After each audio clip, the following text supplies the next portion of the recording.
नमस्कार दोस्तों, स्वागत है आपका A to Z स्टोरीज अद्भुत ऑफिशियल पर। साधु संत फकीर गुरु रहबरों की सदा ही जय जयकार। चैनल को सब्सक्राइब अवश्य कीजिए और बेल आइकन को जरूर दबाएं ताकि आपको अपडेट है जो वो मिलती रहे वीडियो की सबसे पहले। अब जब गोगावीर जी महाराज ने अर्जन सर्जन का कत्ल कर दिया, क्योंकि उनके दंड जो था उन्हें मिलना जरूरी था, उन्होंने अपनी भाभी माता को अपमानित किया और रानी श्रीयल से उनसे विवाह करने की बात की और गोगा जी को मारने की बात की। तो गोगा जी ने उनको समाप्त कर दिया, उनको दंड दिया, हत्या हो गई। लेकिन जो रानी बाछल है, गोगा जी की जो माता है, तो उन्होंने कह दिया कि आज से तुम मेरे सामने मत आना।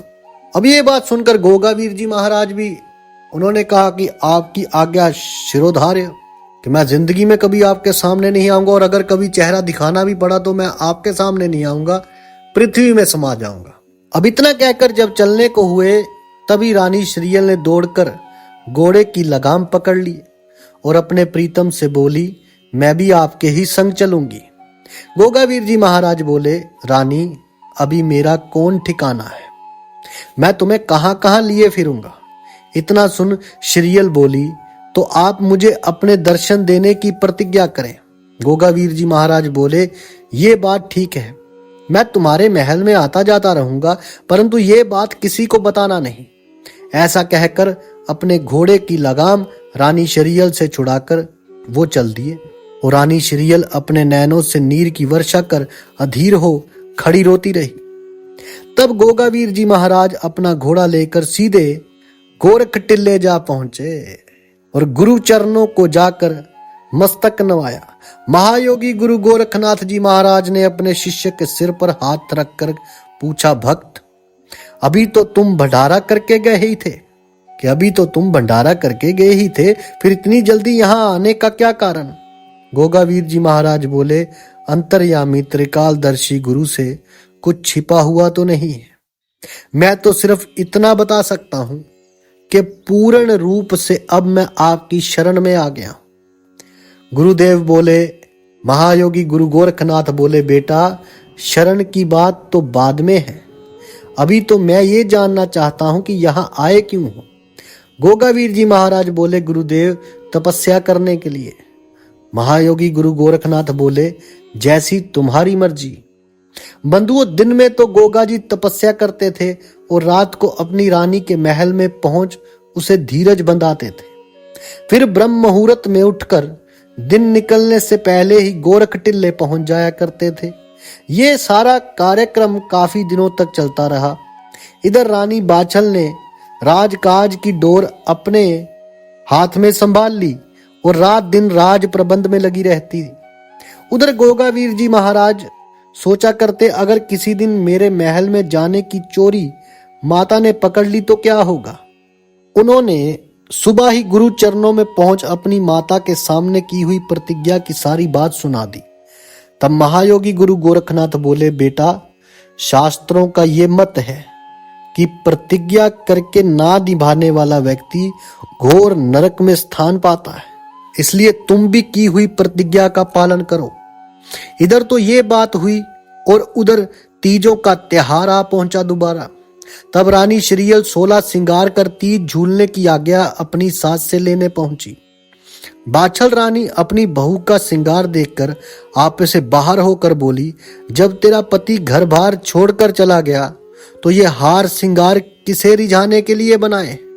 इतना सुन रानी श्रीयल बोली, माता जी आपसे रूठ कर चले गए हैं, परंतु मेरे पास तो नित्य प्रति रात को आते ही हैं। बाछल माता बोली, झूठी कहेंगी, मैं तेरी बात बिना अपनी आंखों से देखे मानने को तैयार नहीं। इतना कह महारानी बाछल आस पड़ोस की कुल वधुओं और बेटियों को संग ले जाकर अपनी बहू को 9 लखे बाग में तीज झुलाकर लौट आई। फिर भोजन करके अपने कक्ष में जाकर लेट गई। तब उसने अपनी प्रमुख बांधी मुंगादे को अपने पास बुलाकर कहा, मेरा बेटा गोगावीर जब बहू के कक्ष से निकल कर जाए तब तुम मुझे जगा देना, उससे कुछ जरूरी बातें करनी है।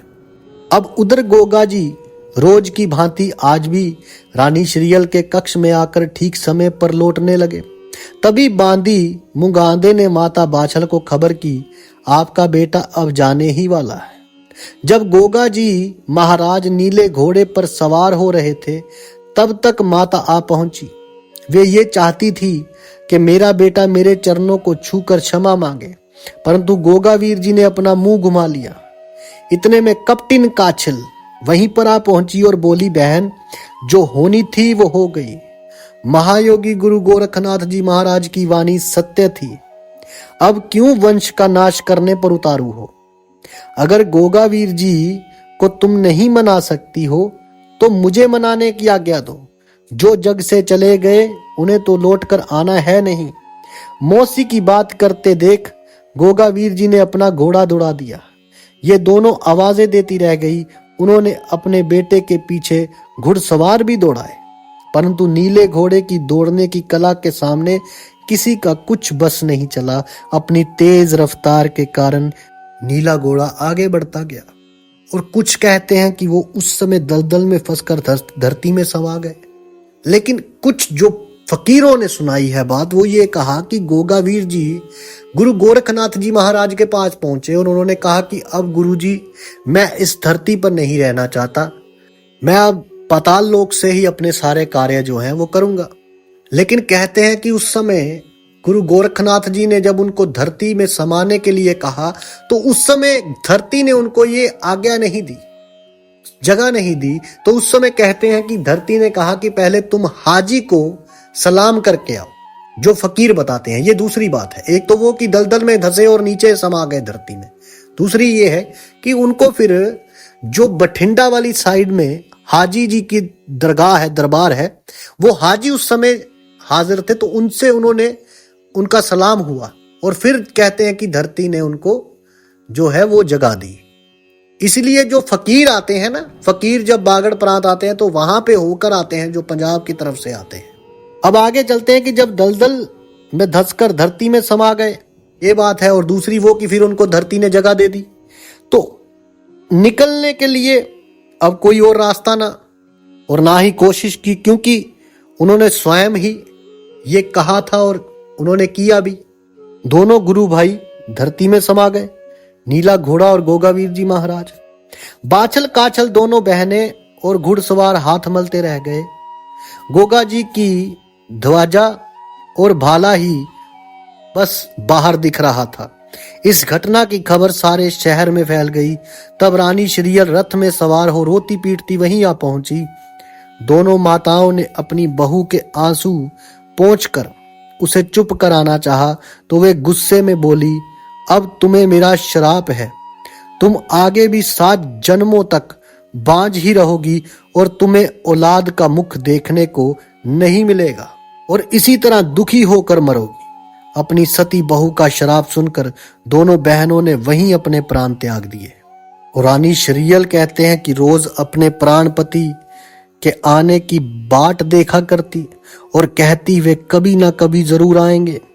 जब ये खबर राजा सिंधा सिंह को और रानी सिरोंजा को मिली कि श्रीयल सती गम के कारण पागल हो गई है, तब दोनों ददरेवा नगर आकर अपनी बेटी के दुख में शामिल हुए और अपनी बेटी को समझाया कि जिनके पति परलोक चले जाते हैं उन्हें इस प्रकार अपना शोक छोड़कर सादे वस्त्रों में रहकर सादा भोजन करना चाहिए। अब ये भी कथा है कि उनकी माता और काछल ने वहीं प्राण त्याग दिए। लेकिन एक कथा और है उसके बारे में कि उनको भी धरती में ही जगह मिल गई थी आगे चलकर, तो वो भी आपसे साझी करेंगे। अभी फिलहाल ये कि अपनी माता की इतनी बात सुनकर श्रीयल बोली, जननी आप कैसी बातें करती हो, कभी सती सवित्री नारियां भी विधवा हो सकती हैं। अगर आपकी बात ठीक भी हो तो भी मैं उनकी अर्धांगिनी हूं, मेरे जिस्म में आधा शरीर मरा है, फिर किसी को मुझे विधवा कहने का क्या अधिकार है। फिर महायोगी गुरु गोरखनाथ जी के वरदान से वे अमर हो चुके हैं। दुनिया देखेगी मेरी तपस्या से वे एक ना एक दिन यहाँ आकर मेरी मांग भरेंगे। आप अपनी श्रीयल का भाग्य ऐसा मत समझो और बेफिक्री से अपने प्रांत लौट जाओ।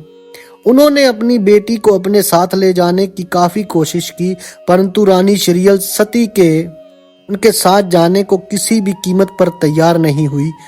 उसका तो एक ही कहना था कि मेरे प्राणनाथ गोगावीर जी महाराज मुझसे शीघ्र ही मिलने आएंगे।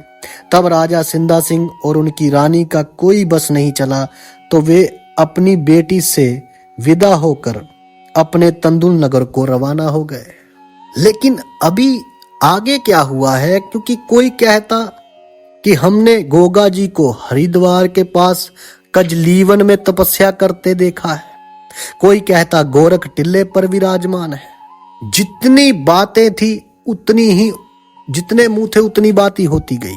लेकिन आगे क्या हुआ वो आपसे हम साझा करेंगे अगली वीडियो में, जब गोगा वीर जी ने स्वयं दर्शन दिए। जल्दी मिलते हैं अगली वीडियो में, तब तक के लिए आप सबका धन्यवाद। आप सबके भीतर बसे उस परमात्मा को मेरा प्रणाम। साधु संत फकीर गुरु रहबरों की सदा ही जय जयकार। अलख निरंजन।